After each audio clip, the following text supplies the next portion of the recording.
द्रौपदी को क्यों मिले 5 पति। आइए अब हम आपको एक कहानी सुनाते हैं। महाभारत के अनुसार द्रौपदी राजा ध्रुव की बेटी और पांडवों की पत्नी थी। कौरवों द्वारा आयोजित किए गए जुए के खेल में द्रौपदी को दांव पर लगाया गया। पांडव दांव हार गए और उसके बाद दुशासन ने उसे भरी सभा में अपमानित किया। द्रौपदी के चरित्र के ये पहलू हैं।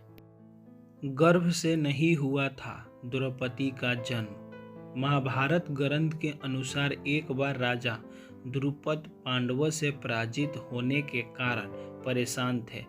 जब से द्रोणाचार्य के कारण युद्ध में उनकी हार हुई, उन्हें एक पल भी चैन नहीं था। राजा द्रुपद चिंता के कारण कमजोर हो गए। वे द्रोणाचार्य को मारने वाले पुत्र की चाह में एक आश्रम से दूसरे आश्रम भटकने लगे। ऐसे ही भटकते हुए वे एक बार कलमासी नाम के नगर में पहुंचे। उस नगर में ब्रह्मचार्य का पालन करने वाले और स्नातक ब्राह्मण रहते थे। वहीं उन्हें 2 ब्राह्मण याज और उपयाज मिले।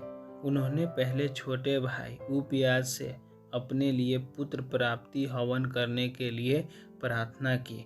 फिर उपयाज के कहने पर उन्होंने याज से प्रार्थना की।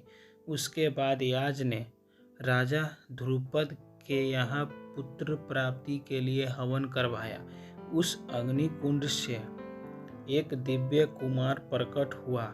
वह कुमार अग्निकुंड से निकलते ही गर्जना करने लगा। वह रथ पर बैठकर इधर उधर घूमने लगा। उसी वेदी यानी हवन कुंड से कुमारी पंचाली का भी जन्म हुआ। पंचाली यानी राजा ध्रुव की पुत्री द्रौपदी कमल की पंखुड़ी के जैसी आंखों वाली, नीले नीले घुंघराले वालों व कोमल होठों वाली थी।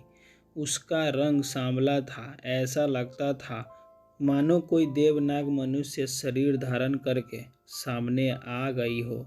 इसके बाद ब्राह्मणों ने दिव्य कुमार व कुमारी का नामकरण किया। उन्होंने कहा, यह कुमार अश्विनु और बलवान व रूपवान होने के साथ ही कवच कुंड धारण किए हुए, इन पर अग्नि का प्रभाव दिखाई देता है, इसलिए इनका नाम धृष्टद्युम्न होगा। यह कुमारी कृष्ण वर्ण की है, इनका नाम कृष्ण होगा। द्रौपदी को क्यों मिले 5 पति। द्रौपदी पूर्व जन्म में एक बड़े ऋषि की गुणवान कन्या थी।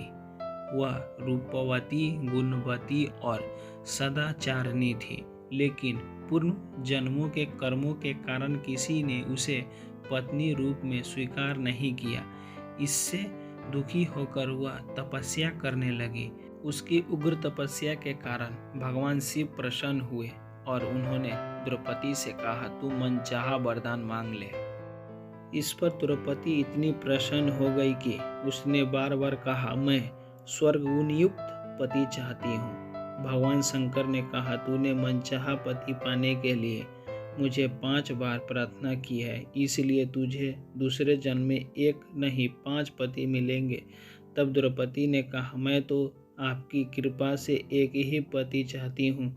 इस पर शिवजी ने कहा, मेरा वरदान व्यर्थ नहीं जा सकता है, इसलिए तुझे 5 पति ही प्राप्त होंगे।